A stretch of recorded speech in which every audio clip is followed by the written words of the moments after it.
todos. Le vamos a dar inicio a esta charla sobre bioseguridad en resonancia magnética con la palabra del doctor Juan Gálvez, jefe del Servicio de Diagnóstico por Imágenes del Hospital Regional Dr. Luis Pasteur de Villa María, Córdoba. Buenos días, Carlos. Buenos días a toda la audiencia. La verdad que muy contentos y muy emocionados de iniciar este momento. Estamos felices de emprender este camino de la resonancia magnética. En poquitos días vamos a dar la inauguración oficial al servicio de resonancia del hospital. Entonces, como punto de partida, nos pareció muy importante poder cuidarnos y cuidar a las personas. Yo entiendo que es una responsabilidad muy grande la seguridad dentro del resonador, que compone una tríada básica, esencial, que es el cuidado de las personas, el cuidado del personal y el cuidado del equipo. Y pienso que es muy importante que todos estemos de alguna manera informados de todos los detalles que pueden ocurrir dentro de la sala de resonancia. Para eso hemos convocado a Carlos Sánchez, presidente de SOLAREM, Sociedad Latinoamericana de Resonancia Magnética. Quiero agradecer también a Carlos García, que está ayudándonos con el manejo de redes desde el país vecino de Colombia, y darle inicio a este momento tan importante para nosotros. Carlos, bienvenido. Para nosotros va a ser un gusto escucharte y aprender mucho de seguridad en resonancia magnética. Bueno, muchas gracias, doctor. Buenos días. En primer término, felicitarlos tanto al director del Hospital Luis Pasteur de Villa María, el doctor Sergio Arroyo, al doctor Juan Gálvez como jefe de servicio, que ahora va a tener una herramienta a la cual va a tener que estudiar más de lo que estudió hasta ahora. Obviamente son herramientas muy lindas, pero exige que cada vez uno tenga que leer y estudiar más. Pero bienvenido sea, porque es un adelanto no solo para el hospital, sino para toda la región. Felicitaciones a Marcelo, que hizo este contacto, a Marcelo del Gusta, el licenciado que está ahí hace años trabajando en ese hospital. Y algo que sí, para todos, quiero aclarar, que la importancia que las autoridades de un hospital público se den cuenta desde dónde comienza la instalación de la piedra fundamental de un nuevo proyecto. Y esa piedra es la capacitación. La capacitación desde el inicio para que todos aquellos que tengan la oportunidad de trabajar o de utilizar o de hacerse un estudio estén con la tranquilidad suficiente de que el personal que los va a atender está altamente capacitado. Desde mi punto de vista, el día de hoy es hablar un poco de mi experiencia. El tema de seguridad en resonancia magnética es amplísimo y es tan amplio que tendría que dar un curso completo que duraría muchos días. Vamos a sintetizar rápidamente, hacer un resumen, y están abiertas a ustedes las preguntas que consideren necesarias mediante el chat, o la gente que nos está viendo por el canal de YouTube también lo puede hacer. Y todo aquello que yo no pueda responder, ya les voy a dejar desde dónde pueden obtener mayor cantidad de información. Permítanme, voy a compartir pantalla para comenzar con la charla. Como bien lo dijo el doctor, nosotros pertenecemos a la Sociedad Latinoamericana de Resonancia Magnética. Es una sociedad muy joven, tiene apenas 2 años y unos meses, donde congregamos todos los especialistas de este sector del diagnóstico por imágenes, donde nos congregamos los tecnólogos, licenciados, técnicos, médicos, físicos, bioingenieros, para hablar de lo que nos gusta, como es la resonancia magnética. Bienvenidos sean, pueden seguirnos por nuestras redes sociales, por nuestro canal de YouTube, por Instagram, por mandarnos cualquier consulta a nuestro correo electrónico o buscarnos en nuestra página web. El tema que nos concierne hoy es bioseguridad en resonancia magnética, del cual vamos a comenzar a hablar. Ahí tienen un resonador de 1.5 Tesla y al lado una imagen que es un imán que está atrayendo un montón de clavos. Y en realidad el resonador no es ni más ni menos que un imán muy potente. Por eso hay que tener muchísimo cuidado cuando uno ingresa a la sala del resonador. Cuando hablamos de bioseguridad, ¿a quién le estamos hablando? ¿Para qué? Bueno, obviamente que lo más importante que tienen que estar enterados y deben leer sobre seguridad en resonancia magnética son los técnicos y médicos del sector. Pero también ustedes van a ver cómo esto le interesa al personal de seguridad de la institución, al personal administrativo, al personal de limpieza, al personal de mantenimiento y a toda aquella persona que en algún momento necesite entrar al sector. Todos ellos tienen que saber los cuidados que hay que tener cuando uno entra a la sala del resonador. ¿Por qué? Porque cuando uno abre la puerta para ingresar a la sala del resonador, se va a encontrar en un ambiente donde va a haber un campo magnético estático, que es el imán, muy potente, donde va a haber campos magnéticos de gradiente, campos de radiofrecuencia y un nivel de ruidos clásico que ustedes van a escuchar en resonancia. Entonces vamos a ir viendo cada una de estas cosas. Por ejemplo, el campo magnético estático, ustedes tienen que saber que ese resonador que compró el Hospital Luis Pasteur es un resonador superconductivo, es decir, que siempre está activo, porque mucha gente se cree que hay que tener cuidado en el horario donde uno está haciendo estudios y que quizás terminamos de trabajar a las 12 de la noche y durante la madrugada hasta las 8 de la mañana o 7 de la mañana que volvemos a trabajar, ahí no hay ningún problema. No, al contrario, el campo siempre está activo.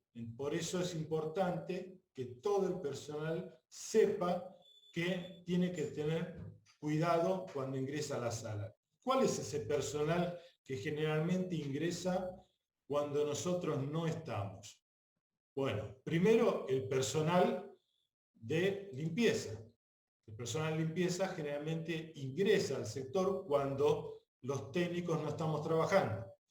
El personal de mantenimiento, que muchas veces tiene que hacer algún cambio, sea de alguna bombita, de algún enchufe, o tiene que hacer un trabajo, o tiene que colocar los muebles nuevos para las bobinas, etc. Entonces esa persona va a entrar generalmente cuando no estamos. Y otra de las cosas que puede pasar, que suena una alarma. Entonces, cuando suena una alarma en los momentos que nosotros no estamos trabajando y no hay nadie, ¿quién va a escuchar la alarma? Solo el personal de seguridad. Esa persona, ese personal de seguridad es el que realmente va a ir y acudir al sector y también tiene que saber cuáles los cuidados que va a tener.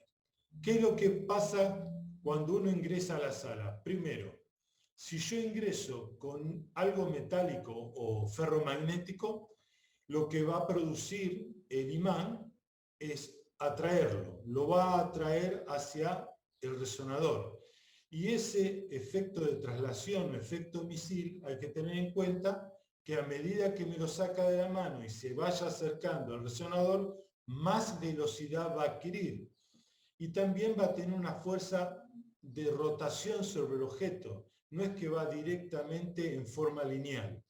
Va hacia el resonador y va a dar vueltas por el resonador hasta que se pega en un lugar y se queda quieto ahí.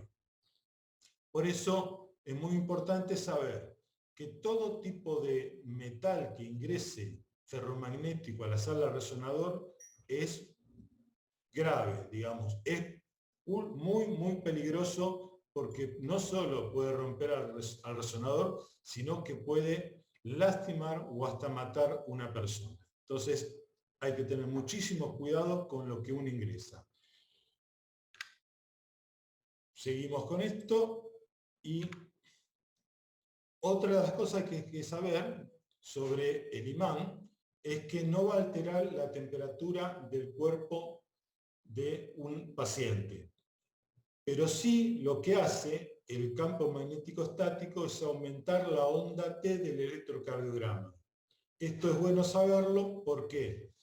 Porque cuando uno no sabe estas cosas que suceden cuando ponemos a un paciente bajo la influencia de un campo magnético, cómo les podía pasar a los anestesistas que no estaban acostumbrados o algún cardiólogo que no está acostumbrado cuando ve el electro, que nosotros necesitamos sincronizarlo para hacer estudios, por ejemplo, cardíacos, dice, ve un aumento de la onda T y dice, algo está sucediendo al paciente, lo cual antiguamente, cuando pasaba esto en los hospitales donde no había resonadores y se colocaba un resonador nuevo, los anestesistas y los cardiólogos sacaban al paciente, le hacían un electro para verificar, porque obviamente no estaban acostumbrados al método.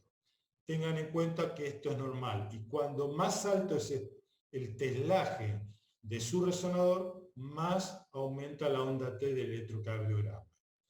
Otra de las cosas que hay que saber es que a partir de los resonadores de 3 Tesla para arriba, hay personas, inclusive técnicos, que pueden sentir una sensación de vértigo, de sabor metálico y cefalea. Esto se da en muy pocas ocasiones porque hay gente que es más sensible que otra. En mi caso, por ejemplo, que llevo 27 años en resonancia, nunca me pasó esto y solo 2 o 3 veces lo he escuchado que a alguien le ha pasado. En el Tesla y medio, como tienen ahora, adquirió el hospital de Villa María, no tendría por qué suceder, pero sí hay que saberlo. Hay que tenerlo en cuenta. Bien.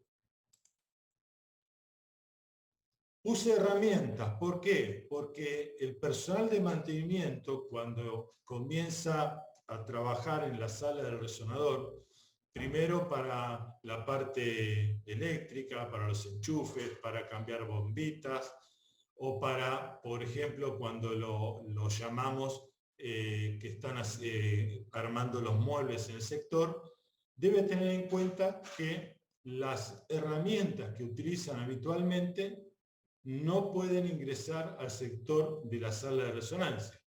Ustedes me dicen, bueno, pero ingresan. Sí, porque no todas las herramientas que se utilizan hoy en día, los servicios de mantenimiento, pueden ser herramientas de titanio, como tendrían que ser para evitar cualquier tipo de inconveniente. Por ejemplo, las herramientas de titanio las utilizan los ingenieros que instalan el resonador o las personas que arman la jaula de Faraday. En cambio, la persona de mantenimiento del hospital o de la clínica donde nosotros trabajamos no la tiene. Por eso hay que enseñarles el cuidado que hay que tener de no acercarse al resonador y de agarrar muy fuerte las herramientas que necesiten para trabajar en los momentos que se lo solicite. Es muy importante porque a través de los años he visto muchos taladros y muchas pinzas que impactadas contra el resonador, cosas que se pueden sacar, pero rompen la carcasa plástica del resonador.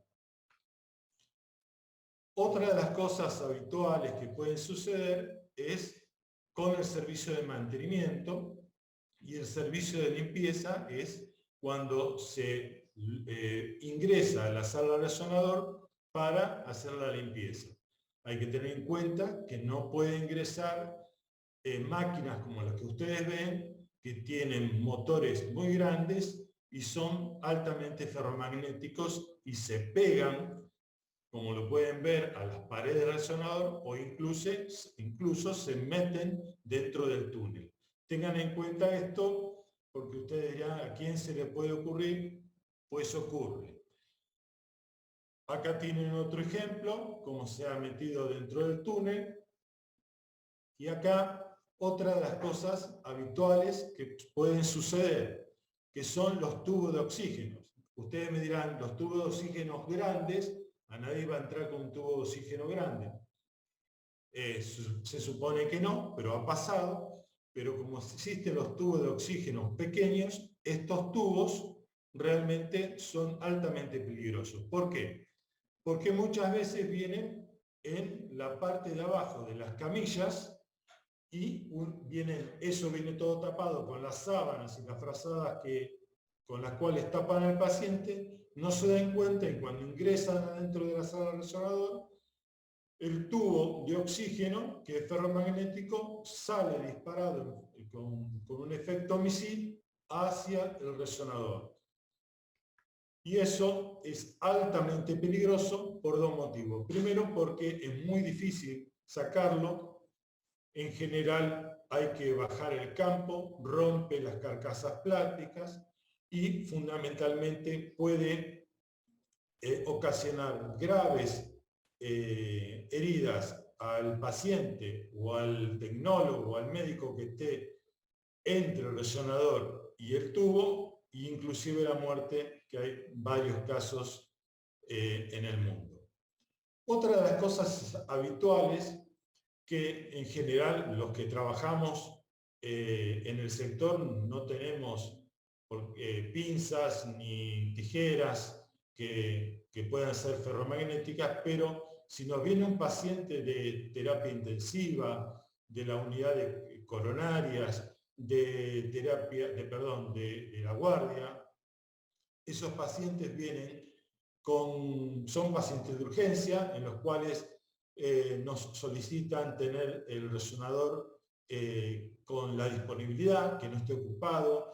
Vienen generalmente más de una o dos personas, médicos, enfermeras, camilleros, y cuando todo quiere hacerse rápidamente, no se tiene en cuenta todo lo que traen estas personas en sus bolsillos, que es altísimamente peligroso para el paciente, y hay muchos casos con heridas punzantes y heridas graves, porque el imán obviamente atrae todo lo metálico y todo lo que se interpone en el medio es altamente peligroso.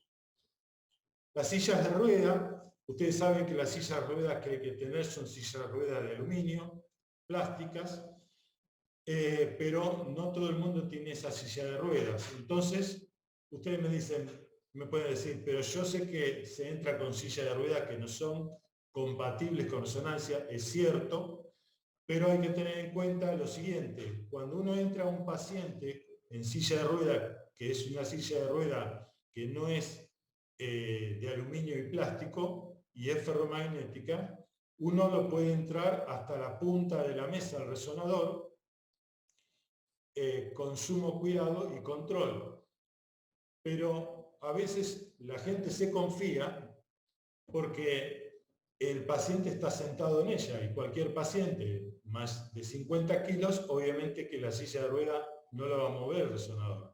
Pero cuando el paciente se levanta de la silla queda con poco peso, y el imán, cuando más potente es, más fuerza de atracción tiene, y hay que tener muchísimo cuidado con ello para que no sucedan cosas como esta, que esto es una sátira, obviamente no se puede llevar al paciente, pero es una gráfica para que tengan en cuenta que una vez que el paciente se levanta de la silla, en una silla que es ferromagnética, puede suceder que la silla se meta dentro del resonador.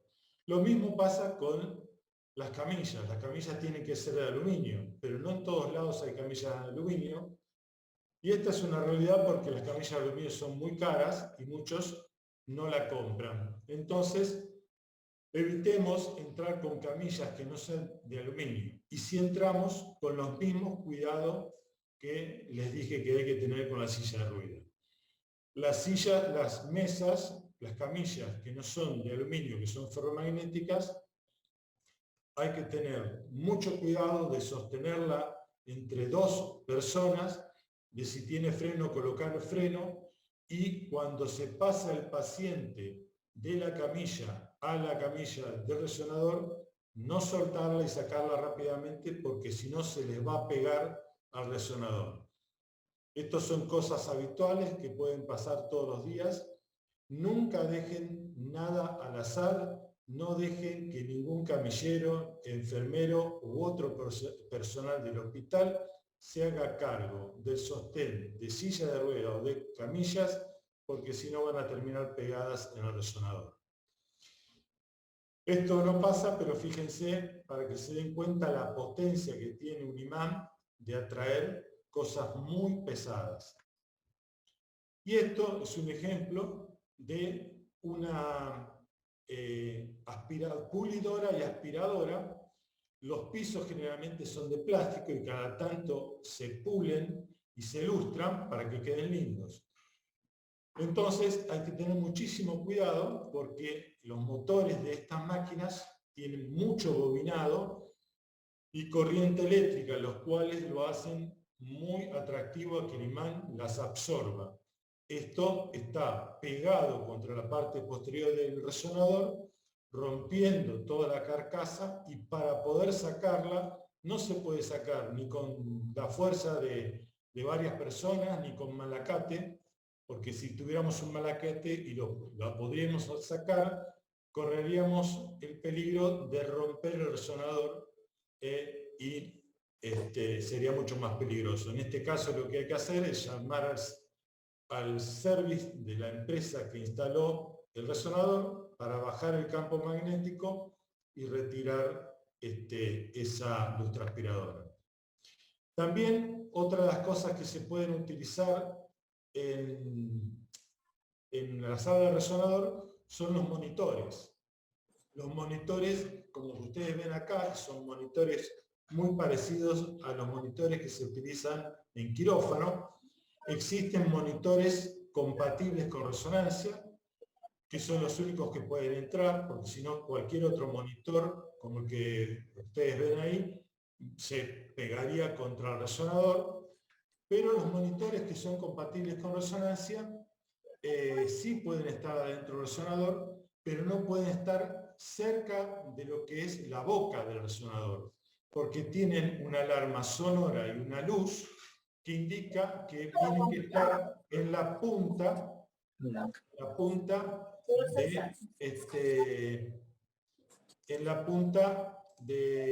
estoy silenciando, perdónenme.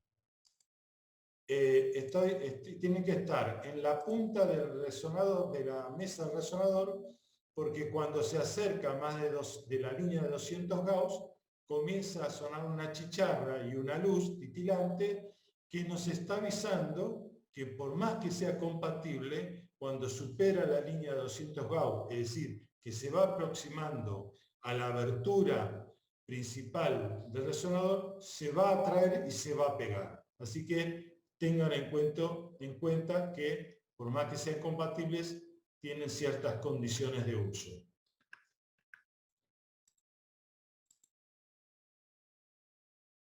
Otra de las cosas importantes es, ustedes me pueden decir, bueno, pero si no tengo un monitor, ¿cómo hago los procedimientos de anestesia? Bueno, en general en las salas de resonancia se ubica en un sector alejado, como el que les muestro acá. En un sector alejado se muestra que se puede poner el vaporizador de seborano, y acá tenemos los gases centrales de oxigenación, dióxido de carbono y aspiración, con todas las mangueras que van hacia el resonador. Otra de las cosas que pueden observar en este sector son los auriculares de protección auditiva que nosotros utilizamos.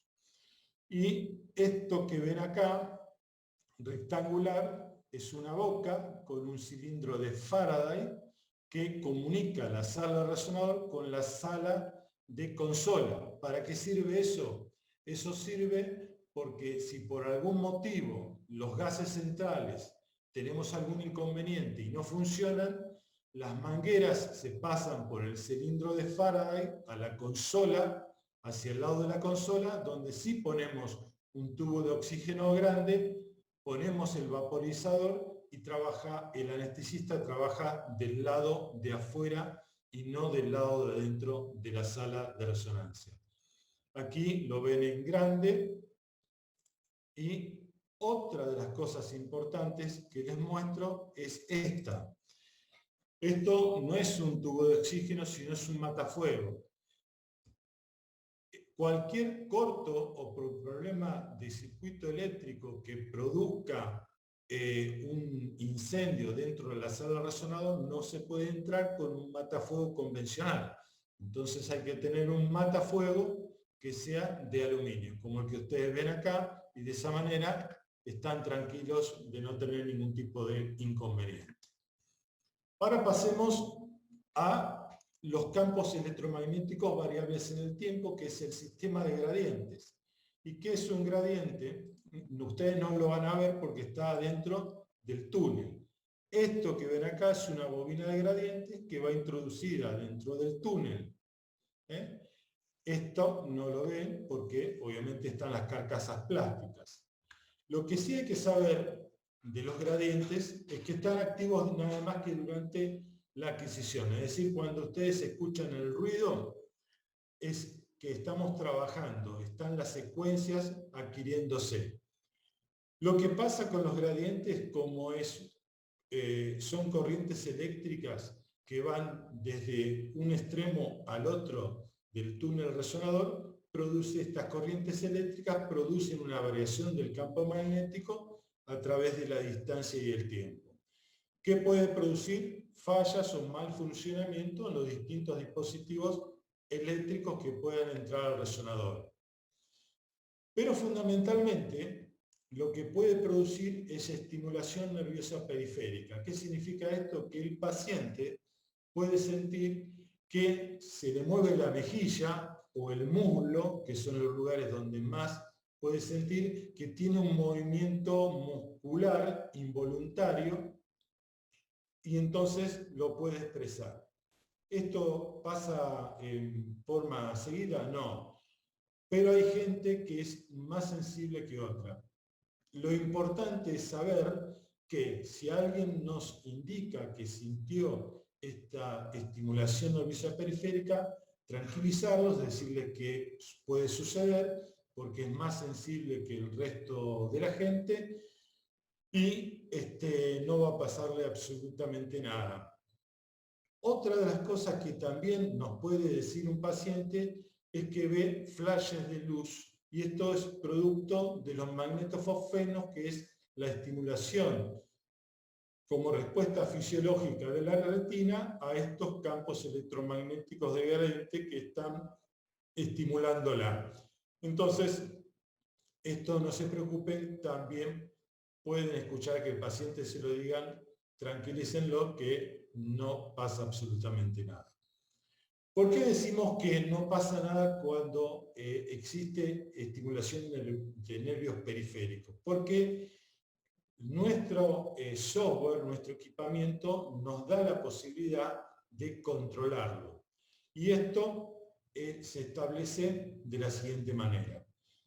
El PNSS, que es la unidad de estímulo de nervios periféricos, nos indica y nos establece que es el inicio de la sensación que indica el nivel que al 50% de la gente puede comenzar a sentir o a experimentar estimulación nerviosa periférica. Cuando se da esto, nosotros, por suerte, tenemos dentro de nuestro software distintos niveles para poder trabajar. El nivel 0, el nivel 1, el nivel 2, el nivel 0 no va a haber ningún inconveniente, el nivel 1 nos indica que nosotros estemos atentos porque podría el paciente sentir esa estimulación nerviosa periférica, y el nivel 2 directamente que indica que el paciente podría sentir algún efecto de dolor, directamente el equipo no permite escanearlo.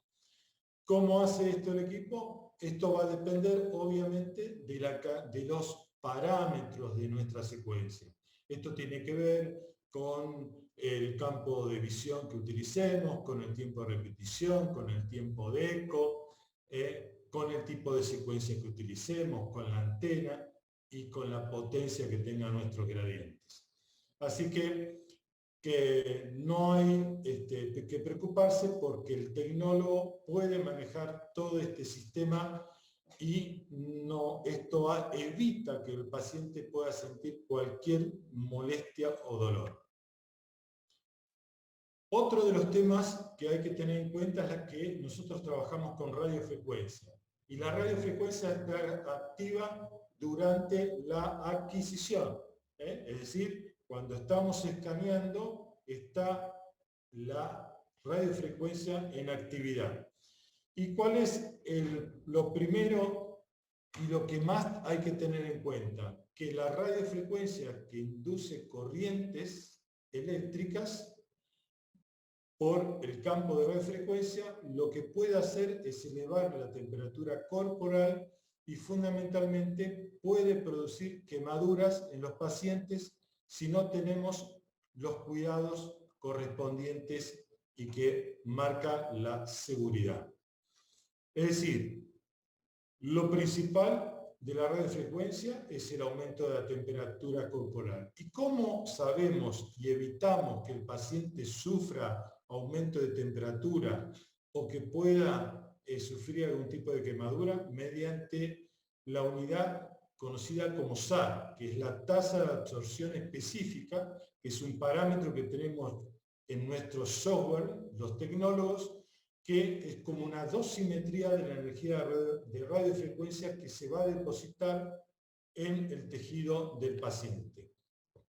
Por lo tanto, no hay inconveniente porque así como les mostré que en la estimulación nerviosa periférica hay niveles, también hay niveles con respecto al SAR. El nivel 0 significa que se trabaja sin ningún tipo de inconveniente. El nivel 1 nos indica al tecnólogo que estemos atentos de si el paciente puede o no sentir un poquito de calor con la antena que le hemos colocado para realizar el estudio.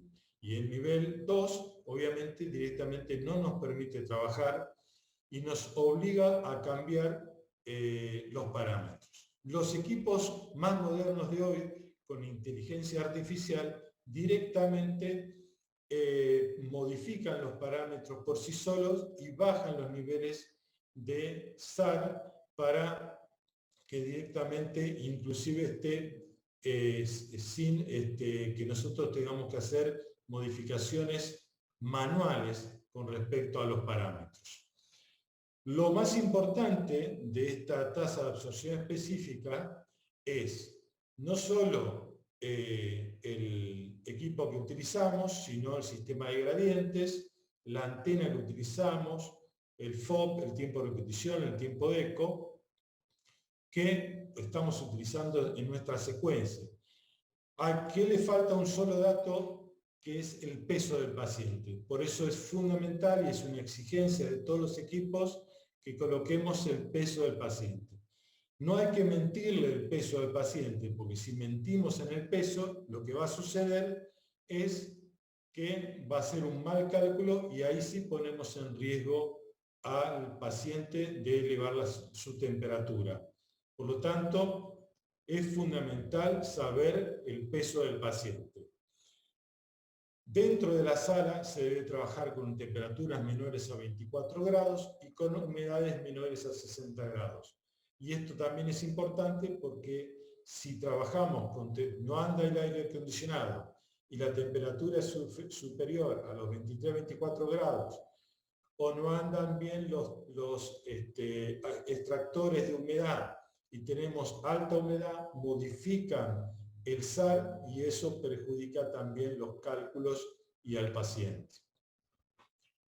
Cuando hablamos de que se puede sufrir alguna quemadura al paciente, hablamos porque estamos utilizando elementos o herramientas inadecuadas, es decir, que no son compatibles con resonancia. Por ejemplo, todos los cables que nosotros debemos utilizar deben ser de fibra óptica y los sensores deben ser compatibles. Los oxímetros que utilizamos no pueden ser cualquier oxímetro porque puede ser atraído por el resonador por su cantidad de peso metálico y los cables, si no son de fibra óptica, pueden sobrecalentarse y quemar al paciente. Otra de las cosas es los electrodos. Los electrodos comunes no pueden estar en resonancia. Por eso todo paciente que venga con electrodos hay que sacárselo y colocar los electrodos de carbono que utilizamos nosotros y son compatibles con resonancia. Ustedes me podrán decir, yo hice un montón con electrodos comunes y no pasó nada. Cierto, es posible que no pase nada. El problema no es cuando no pasa nada, el problema es cuando pasa. Y cuando pasa, nos llama un juez y el juez nos va a preguntar cuáles son los procedimientos que hemos realizado. Y salvo que le hagamos, que respondamos en forma con una mentira, cuando le digamos que utilizamos electrodos comunes, eso a nivel legal va a ser un problema que no vamos a poder sortear. Todo lo que hacemos nosotros tiene que estar dentro de lo que marca la seguridad en resonancia magnética. Una vez que salimos de esa línea de seguridad, puede ser que muchas veces no pase nada, pero si pasa, estamos en un problema legal. Dentro de los inconvenientes que suceden en el ambiente de resonancia y que son registrados, la FDA, que es la Administración Federal de Drogas y Alimentos de Estados Unidos, nos muestra un gráfico contundente. Dentro de todos los reportes que se han hecho hasta el día de hoy, los reportes más importantes son por aumento de temperatura o quemaduras a partir de la radiofrecuencia. Fíjense la diferencia que hay con otros eventos adversos como son mecánicos, proyectiles, etc. Y acá uno de los carteles muy importantes que hay que reconocer, que son sugerencias. Fíjense, esto pueden verlo ustedes con tranquilidad. Examinar al paciente para determinar si es portador de implantes, dispositivos médicos y otros objetos metálicos. Examinar los objetos para asegurarte que todo lo que entra en la habitación donde está el resonador sea condicional o seguro. Si es condicional, debe cumplirse el protocolo de escaneo especificado en la etiqueta del dispositivo. Cuando sea posible, pedir al paciente que se cambie, que no entre con ropa de calle. Posicionar al paciente de manera que evite el contacto de piel con piel o el contacto de su piel con las paredes del resonador o que no cruce ni manos, ni brazos, ni piernas. Usar siempre todo lo que es previsto por el fabricante. No utilizar cosas que no estén previstas por el fabricante, que ya han sido probadas. Alejar los cables, evitar que inclusive los cables de las bobinas estén enrollados, que hagan un bucle. Evitar que los cables del electro o de cualquier tipo de sincronización necesario toquen la piel del paciente o tengan bucles. Trabajar con secuencias con bajo SAR, es decir, para evitar que eleve la temperatura del paciente. Evitar distracción y controlar al paciente durante todo su proceso. ¿Por qué? Porque cuando uno viene al paciente y le dice, bueno, no ingrese con reloj, no ingrese con monedas, tarjetas de crédito, etc. Una vez que terminamos de repetírselo, el paciente dice que sí, pero cuando lo vamos a llevar a la sala, hay que volver a verificar todo, porque el paciente se olvida, hebillitas del pelo, cadenitas, un montón de artefactos, los auriculares, etc. Hay que tener, primero decírselo y después corroborar que lo haya cumplido. Dentro de la bioseguridad se habla de 4 zonas. Zona 1, 2, 3 y 4. La zona 1 es la zona donde está la recepción, donde el paciente se presenta a lo que es la parte administrativa, ingreso de datos y espera en la sala de espera. La zona 2 generalmente es donde nosotros tenemos los vestuarios del paciente. La zona 3 donde está la consola, sala de máquinas, y la zona 4 donde está el resonador. En la zona 1 es libre, y es ambulatoria, no hay ningún tipo de restricción. En la zona 2 el paciente ingresa con nosotros En la zona 3, en la zona de consola, solo ingresamos nosotros, personal del servicio, y en la zona 4 ingresa solo nosotros, personal del servicio, y el paciente. Todo aquel que ingresa a zona 3 y zona 4 está bajo total responsabilidad nuestra, total responsabilidad nuestra. Y hay algo importante que para decir, ustedes saben que todos trabajamos en distintos lugares y siempre hay pacientes VIP, ¿no? Pacientes que nos llaman por teléfono, que no esperan, que se hacen rápidamente y van pasando etapas, muchos no pasan ni por administración. Les aclaro una cosa, por más que el paciente lo traiga el director del hospital o el presidente de la nación, está bajo nuestra responsabilidad. No importa todo lo que haya pasado antes. Una vez que ingrese a nuestra zona, somos totalmente responsables y le debemos indicar todo lo que corresponde y observar y cuidar y hacer todo lo que corresponde a la seguridad. Les aclaro porque estos son errores habituales. Otra de las cosas que van a ver en resonancia es una línea de 5 Gauss. En algunos lugares está marcada y en otras no. El resonador tiene un campo magnético y el operador tiene que estar por afuera de esa línea de 5 Gauss. Entonces es importante saberlo, que cuando se instala un resonador, la consola del operador, donde está sentado el operador, tiene que estar por afuera de esa línea de 5 Gauss. Y por fuera de la línea de 0.1 Gauss tiene que estar cualquier persona que tenga marcapasos cardíacos. Estos son algunos de los carteles que ustedes pueden observar en las puertas de los resonadores. Cualquiera de todos ellos. Tengan en cuenta lo siguiente. Disculpen porque otra vez apagué los micrófonos. Fíjense que esto es lo habitual. Lo primero que ustedes ven, prohibido entrar con marcapasos, ¿no? Con objetos metálicos, tarjeta de crédito, relojes, es lo habitual. Después vamos a ver que esto hoy en día sigue estando y no se puede entrar con nada de todo lo que indica. Marcapasos, tarjeta de crédito, implantes metálicos, relojes, herramientas, tijeras, tubos de oxígeno, etc. Y lo otro que ven es una planilla de seguridad. Esta es muy simple, pero todo paciente antes de ingresar a hacerse un estudio debe llenar una planilla de bioseguridad, la cual debe contestar y firmar. Esto es un documento legal, igual que cuando se inyecta el contrato. Es un documento legal que debe estar con los datos del paciente, con las respuestas y la firma del paciente.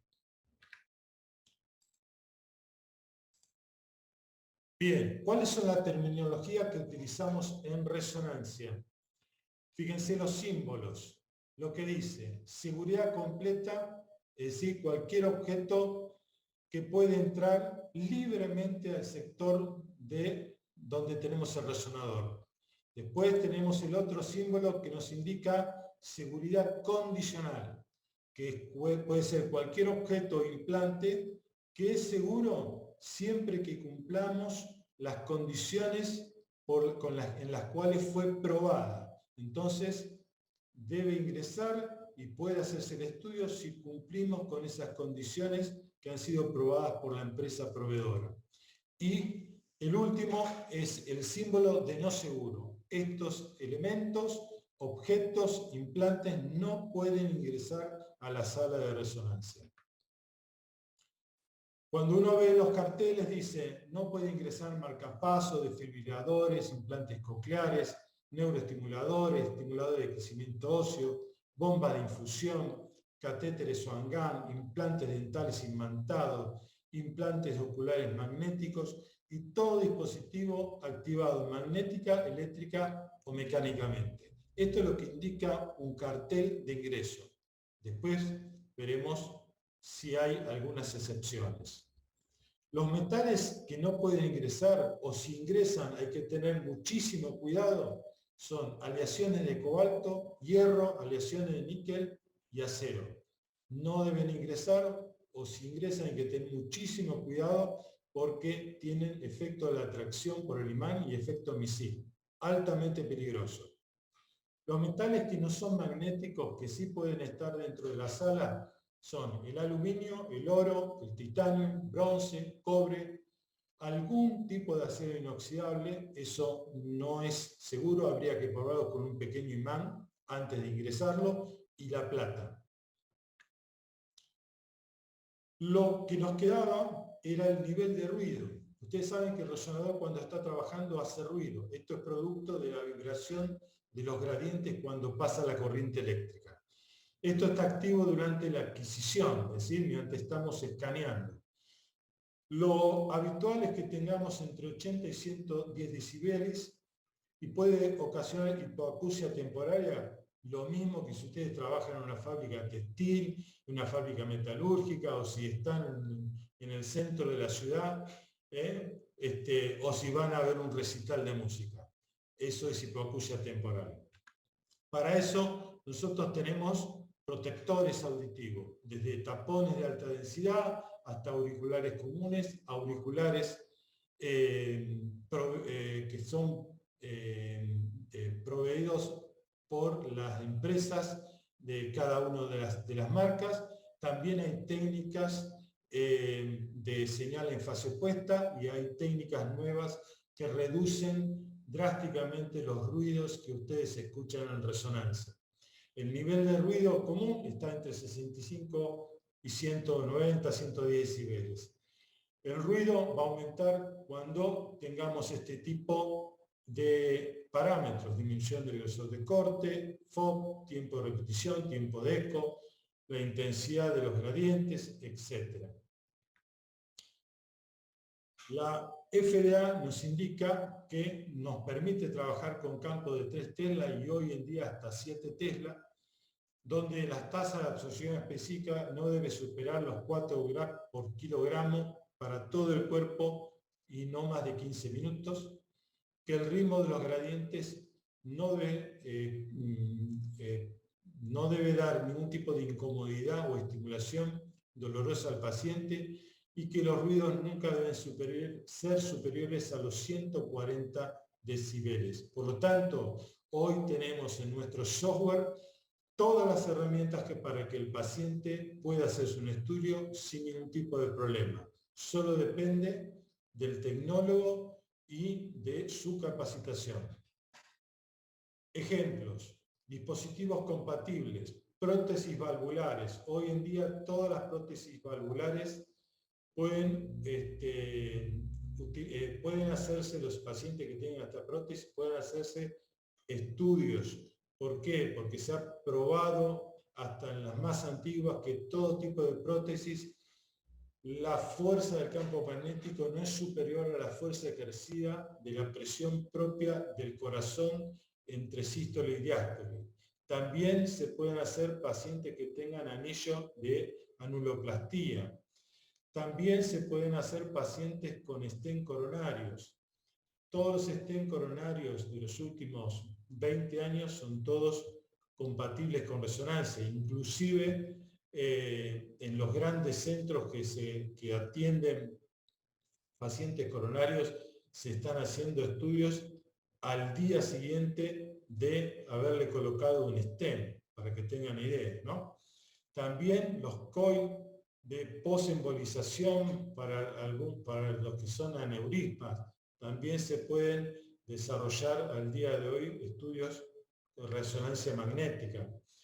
Las válvulas de derivación de líquido cefalorraquídeo, también es posible realizarse estudios como los catéteres epidurales y los dispositivos contraceptivos como es el DIU, que es el más conocido de todos, que generalmente son dispositivos con cobre, o los dispositivos permanentes, tanto los subcutáneos como los que se introducen dentro de la paciente, de anticoncepción permanente o los subcutáneos que tienen hasta 3 años de uso. Cualquiera de ellos, no hay problema, el paciente puede realizarse el estudio.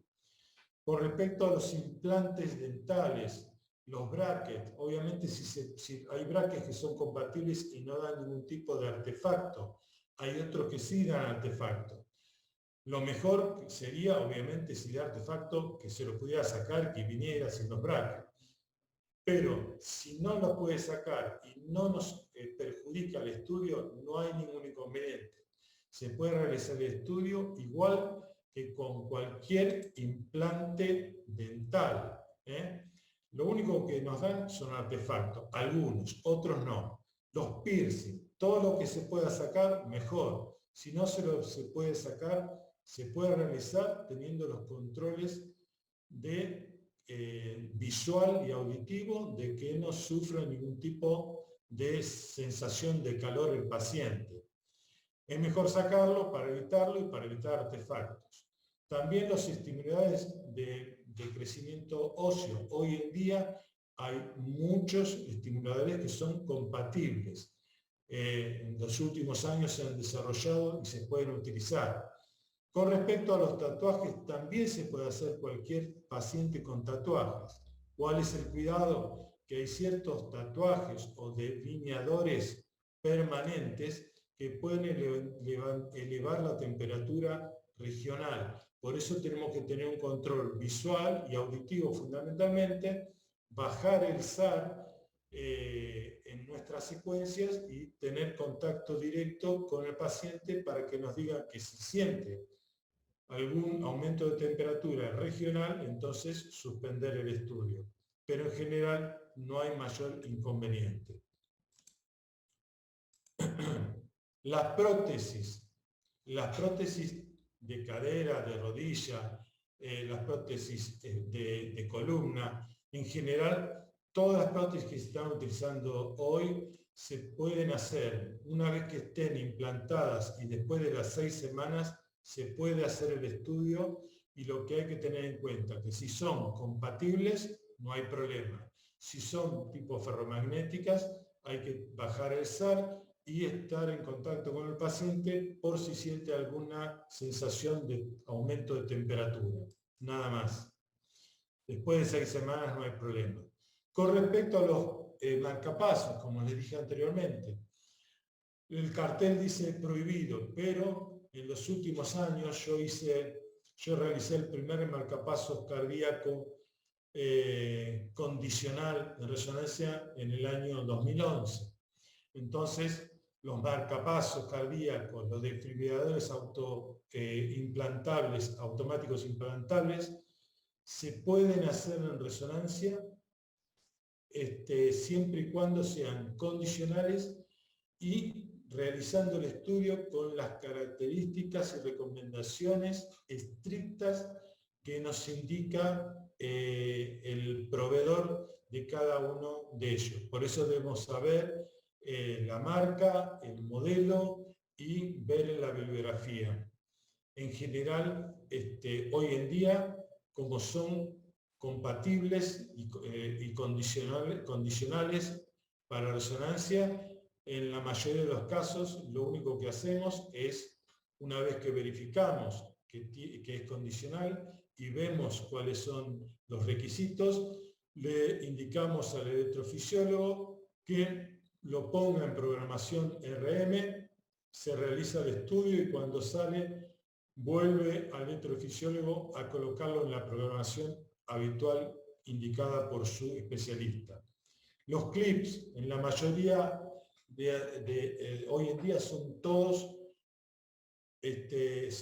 los pacientes se pueden hacer que tengan clip, pero ¿qué pasa? No sabemos cuántos años hace que lo tiene colocado.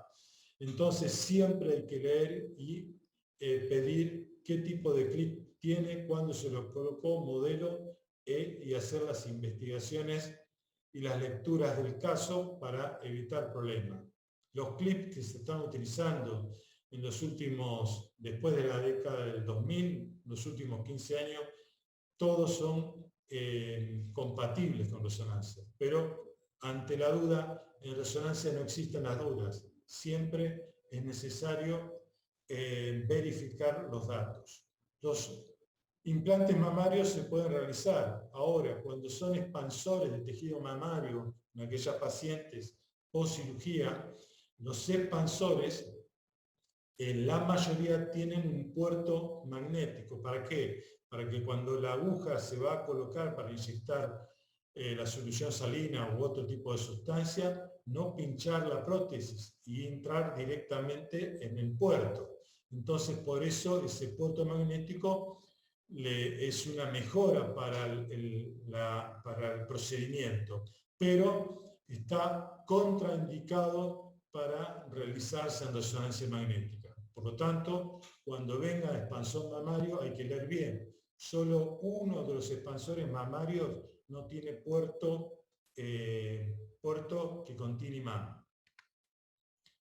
Bien.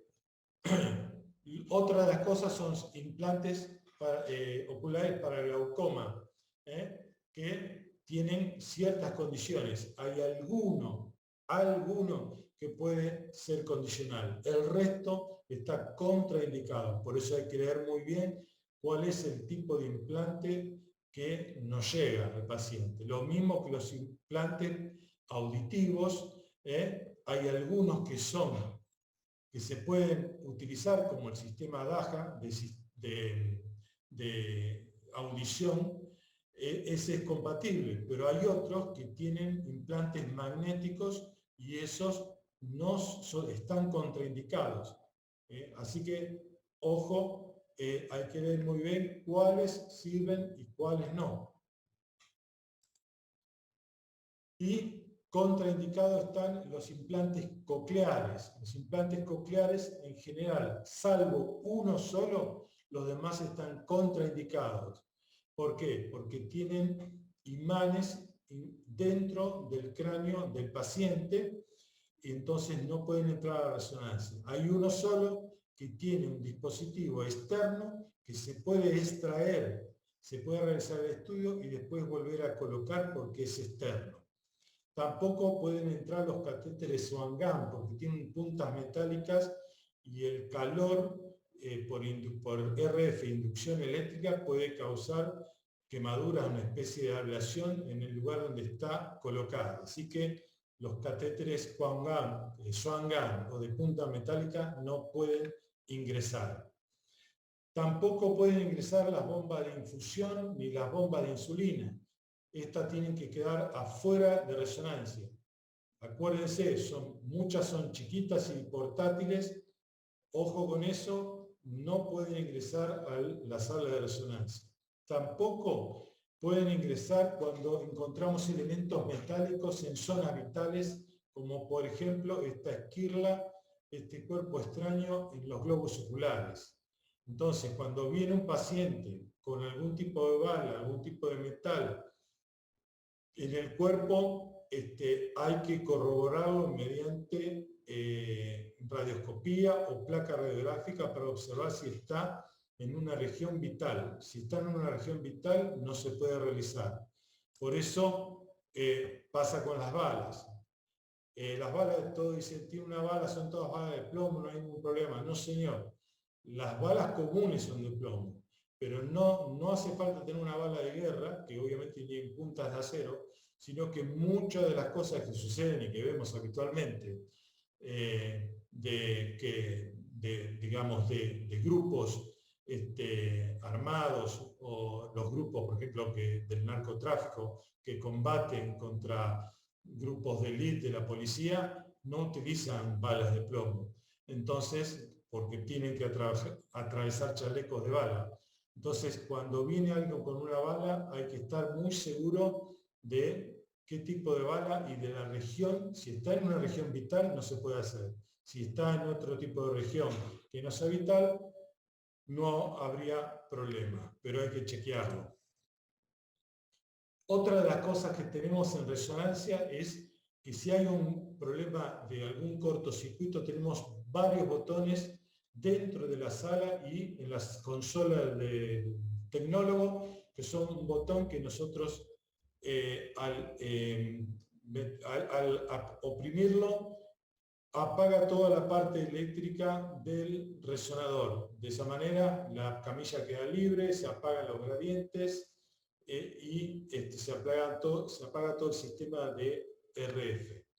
Y hay otro botón muy importante que se apaga únicamente cuando está en riesgo de la vida del paciente, que si lo oprimimos se produce lo que se conoce como quench, que es la evaporación del helio y la pérdida de la superconductividad. Esto nunca hay que apretarlo, salvo que esté en peligro la vida de un paciente.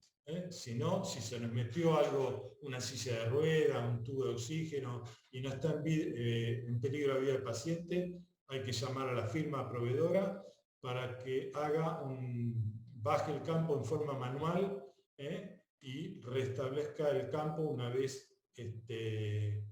también en forma manual y controlada. El helio sabemos que está a una temperatura de 269 grados bajo cero, por eso cuando se produce un quench no debe llegar al paciente. Lo primero que tenemos que hacer es abrir las puertas del resonador, ventilar toda la sala y retirar al paciente, avisar a la empresa proveedora lo que sucedió y tener en cuenta que dentro de la sala antes las puertas se abrían hacia adentro, pero ¿qué pasaba? Cuando se producía un quench, la presión positiva dentro de la sala imposibilitaba abrir la puerta. Después las puertas obligatoriamente se tuvieron que abrir hacia afuera. Y años más tarde lo que se hizo fue poner dentro de la sala descompresión de sala. Entonces, por más que se produzca un quench y salga el helio gaseoso dentro de la sala, no hay problema de compresión, porque tiene escape y se puede ingresar sin ningún tipo de problema. Así que eso hoy en día no es un inconveniente. Lo principal es, una vez que sucede esto, si sucede mientras estamos trabajando, es sacar al paciente y ventilar la sala y retirarnos del lugar y avisar a quien corresponde. Con respecto al embarazo, el embarazo, ustedes saben, se hacen estudios con pacientes embarazadas en todo el mundo. Pero hay ciertas recomendaciones que hay que tener en cuenta. Lo que es la Sociedad de Resonancia Magnética nos indica que cuando resulta inadecuada otra forma de diagnóstico médico, que no se puede utilizar porque es un método ionizante, entonces sí hay que utilizar resonancia magnética porque es un método que no utiliza radiación ionizante. También en el Reino Unido, el grupo de protección radiológica nos dice que es prudente excluir a las mujeres embarazadas durante los primeros 3 meses de gestación. También el Colegio Americano de Radiología nos dice y nos recomienda que evitemos los estudios de resonancia magnética en pacientes embarazadas en las primeras 3 meses, salvo que el riesgo-beneficio indique que sí o sí tenemos que revisarla. Entonces, dentro de todos los métodos de diagnóstico, sacando la ecografía, lo mejor es la resonancia magnética. La FDA nos indica obviamente que no hay en el día de hoy información confiable que demuestre efectos deleterios o peligrosos en el desarrollo fetal o de pacientes embarazadas. Por lo tanto, indica que se pueden hacer los estudios, siempre evitando los primeros 3 meses de gestación por el simple motivo que es el periodo donde mayor cantidad de abortos espontáneos se producen. Entonces, de esa manera, evitamos pensar que por producto de hacerse un estudio de resonancia magnética pudo pasar un aborto espontáneo. Así que nada más que por eso. Con respecto a los medios de contraste en resonancia, en pacientes embarazadas, no se aplica gadolinio en pacientes embarazadas. ¿Por qué? Porque el gadolinio atraviesa la barrera placentaria y el clearance entre el feto y la paciente hace que el gadolinio permanezca mucho más tiempo en el cuerpo.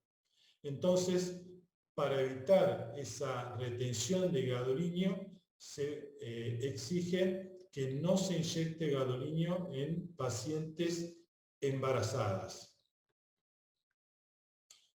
Ese gadolinio indica, hay muchos gadolinios, ninguno se inyecta y nos dicen que no existen datos disponibles para establecer la tasa de aclaramiento de los medios de contraste en el ciclo del líquido amniótico. Por lo tanto, no se debe inyectar. Bien, con seguridad, dice, todos los productos electromédicos exigen un correcto manejo y mantenimiento. Significa que hay que tener cuidado con nuestras antenas, que no estén rotas, que los cables no estén rotos, que el protector que tienen los cables no esté roto, que tenemos que tener todo ese tipo de cuidado. Con respecto a los marcapasos y a los dispositivos implantables automáticos como los desfibriladores, siempre hay que leer, entender y proceder respetando las advertencias de peligro y la nota de seguridad que presenta el sistema.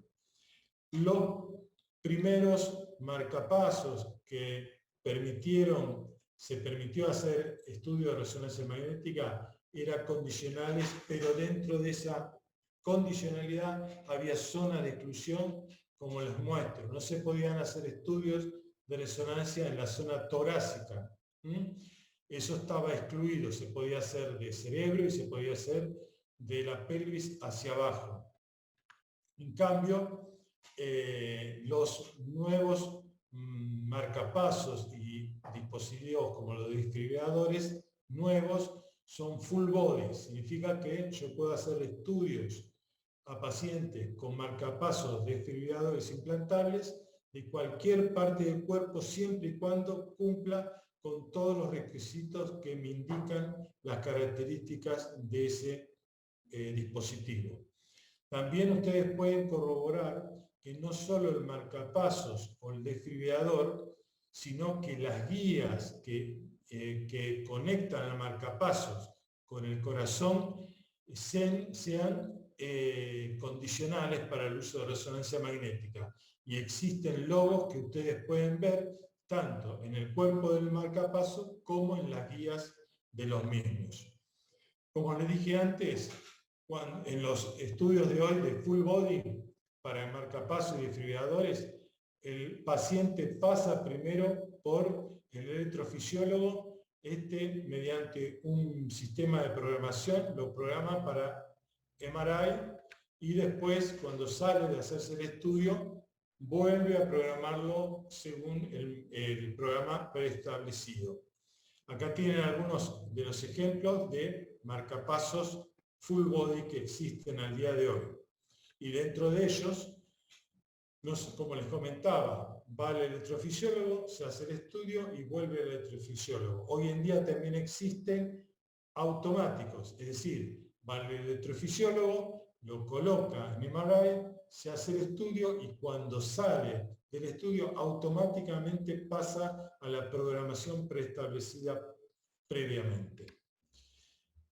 Y lo último, para terminar, claustrofobia, sean equipos abiertos o cerrados. La claustrofobia,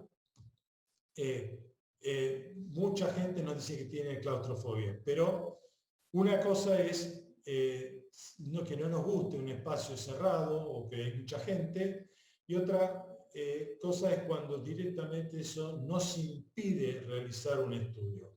Por eso dice, la claustrofobia es el temor excesivo, enfermizo, a permanecer en espacios pequeños o cerrados. Su principal desencadenante es la ansiedad, componente normal y habitual de la vida psíquica. Eso es normal para todos.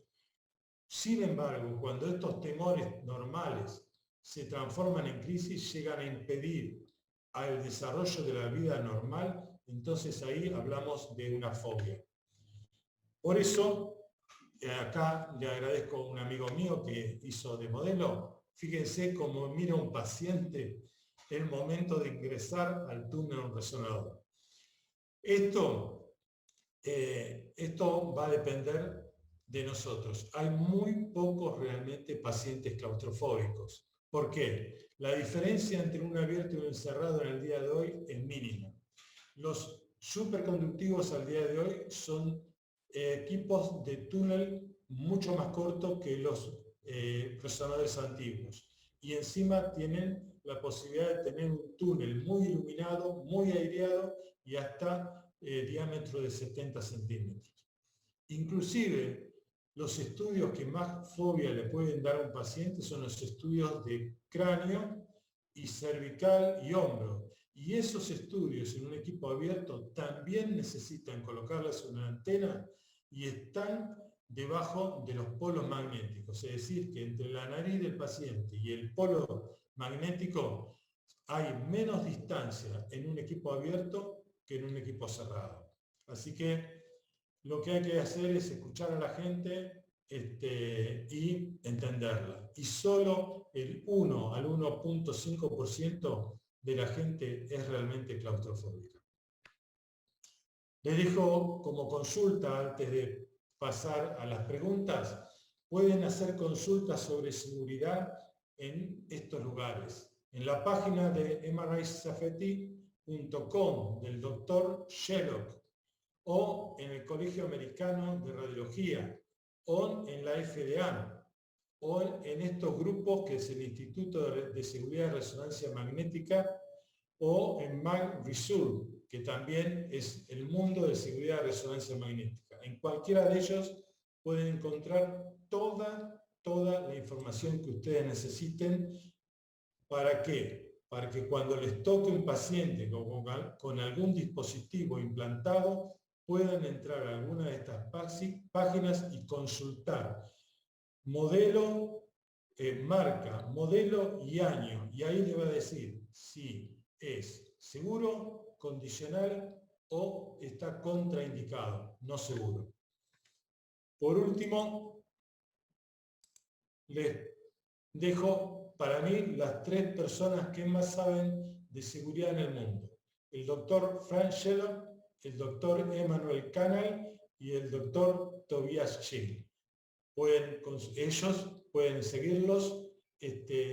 Todo lo que es bioseguridad en el mundo prácticamente son los mejores y se los recomiendo. Así que, por mi parte, muchísimas gracias por estar atentos, por pasar un día sábado hablando de resonancia. Muchísimas gracias al licenciado Marcelo De Luca, al doctor Juan Galvez y al director del hospital, el Sergio Arroyo, por haberme convocado a dar esta charla.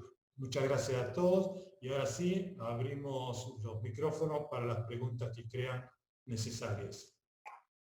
Hola, buenas tardes, Carlos. Buenas tardes a todos. Excelente. Buenas tardes. Excelente. Muy bien, muchísimas gracias a todos los que nos están conectados a través de YouTube. Ya les voy a leer sus preguntas con mucho gusto. Les habla Carlos García. Formo parte del comité científico de esta prestigiosa sociedad de Solarén. De verdad que, Carlos, excelente tu aporte como siempre. Y ya, bueno, primero saludar a todos los que nos están conectando por YouTube. Nos saludan mucho desde Perú, Carlos, de Argentina, Uruguay, Nicaragua, Ibiza, Ecuador. Y algunas de las preguntas pues ya tú habías contestado en el transcurrir de esta ponencia. Pero hay una que nos dice, nos consulta Leandro Iván Torres, consulta al técnico radiólogo, ¿le afecta con el tiempo hacer estudios de resonancia magnética en el cuerpo? No. No afecta nada porque los campos magnéticos utilizados en resonancia son campos que están dentro de la sala del resonador. No es que nosotros estamos bajo la influencia del campo magnético. en Europa ya hace bastantes años, te diría que 2004 fue la primera vez que se desarrollaron desde los grupos especializados en resonancia magnética, si los campos de resonancia magnética influían en la actividad de los trabajadores, y se concluyó que no. Desde el punto de vista que primero nosotros no estamos adentro de la sala del resonador constantemente. Nosotros lo único que hacemos es acomodar al paciente, salir y trabajar. Y nosotros estamos por fuera de la línea de 5 Gauss. Así que de ninguna manera nos afecta. Excelente, muchas gracias, Carlos. Excelente pregunta y excelente respuesta, porque esa pregunta nos hace mucho también muchos estudiantes, ¿verdad? Muchos estudiantes. Leandro también nos preguntaba, Carlos, no sé si de pronto puedes aportar algo. Ya lo hiciste, pero de todos modos, él nos decía, y de verdad que esas muchas preguntas que nos hacen con respecto a las balas en el cuerpo. Si se puede hacer, algunos especialistas me dicen que sí, otros me dicen que no. ¿Cuál es su opinión? Bien, con respecto a las balas te cuento, dentro de la experiencia que yo tengo en estos años, la mayoría de las balas que presentan los pacientes son de plomo, ¿no? Inclusive municiones también. Todas las balas que sean de plomo o municiones no causan ningún tipo de problema siempre y cuando no estén en una zona vital. Pero, por eso cuando viene un paciente y me dice, mire que yo tengo una bala incrustada hace 15 años, bueno, depende que una vez me tocó, por eso te digo el caso, de un paciente que me dijo, yo tengo una bala. Bien, entonces cuando lo interrogó de cuándo es, el paciente era de Irán, de la embajada de Irán, y tenía una bala. Imagínate que cuando me dijo eso, realmente lo que hice fue llevarlo a radioscopía, observar dónde estaba la bala. Si no está en zonas vitales, no hay ningún problema. El problema es cuando está en la columna, próximo, por ejemplo, a la médula, cuando está próximo a partes vasculares, nerviosas, ni hablemos obviamente en la cabeza. Siempre que está en zonas vitales no se puede realizar, y cuando está en zonas vitales no la realizo. Excelente, Carlos. Bueno, nos siguen felicitando, Carlos. Nos felicitan de Ecuador, David, Eva, de Douglas, de Belize City, dice. Anaís. Bueno, muchos conectados por YouTube y por Zoom. No tenemos más preguntas, pero seguramente trabajadores del hospital sí tienen muchas inquietudes. Pues le hacemos el pase. Muy bien, Carlos, gracias. Yo tengo una inquietud, Carlos, para preguntarte. Por ahí no se tocó el tema de los yesos, y sobre todo los yesos en agudo. ¿Te ha tocado hacer pacientes recién enyesados y has tenido algún problema? ¿Hay que tomar alguna precaución? No, con los yesos no hay ningún problema. El problema de los yesos es que cuando están blandos, cuando están recién hechos, tienen demasiado contenido de agua. Entonces nos dan más artefactos y la calidad de la imagen empeora. Es nada más que eso. Inclusive todos los elementos que se utilizan en traumatología, cuando hay fracturas, todos los elementos externos de fijación, por ejemplo, que son externos y que uno ve la pierna del paciente con un montón de tornillos, clavos, entonces, bueno, la mayoría de los que se utilizan al día de hoy son compatibles con resonancia. Lo que hay que tener cuidado es, como hay mucho tornillo y mucha vuelta de fierro, es con la temperatura. Por ejemplo, lo bueno sería si alguien, por ejemplo, me pide con un paciente un estudio de cerebro, de columna, y viene con toda una pierna llena de herramientas, en ese paciente habría que tener un imán pequeño para corroborar que no tenga elementos metálicos. Y entonces poder ingresarlo. Pero sí lo que tengo que tener en cuenta es que si puede elevar temperatura. Eso sí, a mí me pasó una vez que me tocó un paciente con poliomielitis, un adulto, y le parece un cerebro. Y era un paciente de 130 kilos que le costaba deambular y se me ocurrió hacerle un estudio de cerebro y digo, total es cerebro, paciente grande, pesado, no va a pasar nada. Y lo puse con las prótesis incluidas. Y lo que pasó es que cuando entró al resonador, las piernas se le pegaron, se le abrieron y se le pegaron al resonador. Lo que no tuve en cuenta yo en esa época es que si no era un paciente, no era un chiquito, no era un paciente delgado. Para un paciente de 130 kilos, fíjese, imagínense que las barras de hierro eran como el riel de ferrocarril. Entonces, esas son cosas que lo dan la experiencia, ¿no? Me llamó mucho la atención el tema de que los marcapasos y los neuroestimuladores tengan impreso y se pueda ver por radiografía el hecho de que si son aptos o no para el resonador. ¿Esto desde cuándo está? Y eso se puede tomar por norma como para a todo paciente que tenga, porque cuando viene el paciente y uno les pide el certificado de si es apto o no es apto, muchos no tienen, muchos no saben, no sabemos si mandárselo al médico que lo pidió para que certifique que se puede hacer la resonancia o tomar algún otro recaudo. Eso está vigente desde hace varios años, es una cuestión que ustedes hacen de rutina, mirar por radiografía si es apto o no para la resonancia. Donde yo trabajo son 2 sanatorios y yo tengo contacto directo con 2 electrofisiólogos. Entonces, lo que pasa es lo siguiente, si el paciente no trae la tarjeta o la documentación del dispositivo, hablo directamente con el electrofisiólogo. Entonces, si no, no hacemos las placas radiográficas, pero sí todos los dispositivos condicionales, todos tienen los logos tanto en el marcapaso como en las guías. ¿Por qué? Porque puede ser que tenga marcapasos con logo y guía que no es compatible, entonces no se puede hacer. También hay que tener en cuenta, si ese paciente se le colocó un nuevo marcapasos compatible, con las guías compatibles, y tenía un marcapasos anterior y se le dejaron las guías viejas, tampoco se puede realizar, porque esas guías que quedaron dentro del paciente, que no han sido sacadas, ese paciente no se puede hacer. Hola Carlos, una preguntita.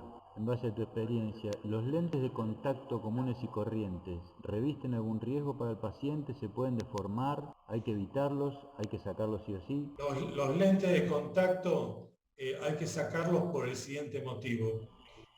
Porque nosotros trabajamos con radiofrecuencia, entonces lo que hace es secar la lubricación que hay entre el lente y el ojo del paciente. Entonces, si al secarlo lo puede deteriorar o puede producirle alguna quemazón al paciente, ¿no? Entonces, sí, cuando hay lente de contacto, lo mejor es sacarlo. Vale. Y con respecto a los brackets. Los brackets pasa así, se puede hacer todo tipo de paciente, todo bracket se puede hacer. El problema está que si vos me pedís a mí y vos tenés un bracket que es ferromagnético, que va a dar mucho artefacto, y me pedís un estudio de hipófisis, no te va a servir, porque los artefactos producidos por ese bracket van a llegar en imágenes de destellos de hiperintensidad a la región hipofisiaria. Y entonces el diagnóstico puede ser erróneo. Vale. Gracias. Carlos, tenemos otra preguntita. No sé si alguien en vivo, pero por YouTube nos hicieron otra pregunta. Bueno, habla vos, Carlos. Y nos escribe Fabián Isa Sánchez, pregunta, ¿qué hay sobre el cabello mojado del paciente? En realidad, el paciente tiene que entrar con el cabello seco, por una cuestión, como les dije antes, como el yeso. Si lo puedo hacer, sí, lo puedo hacer. Pero el agua es conductor y aparte me puede dar artefacto. Así que lo mejor, cabello seco, no permitir que entre con el cabello mojado. Excelente, muchas gracias Carlos, muchas gracias Fabián. Bueno, los demás siguen la felicitación y agradecimiento por esta actividad. Muy bien, bueno, gracias Carlos a vos por estar. Un abrazo y un saludo a todos. Gracias por la participación, excelente Carlos, muchas gracias también Marcelo, excelente esta iniciativa. Muchas gracias a todos por participar, muchas Gracias, doctores. por esta presentación. Bueno, saludos a todos, nos vemos la próxima.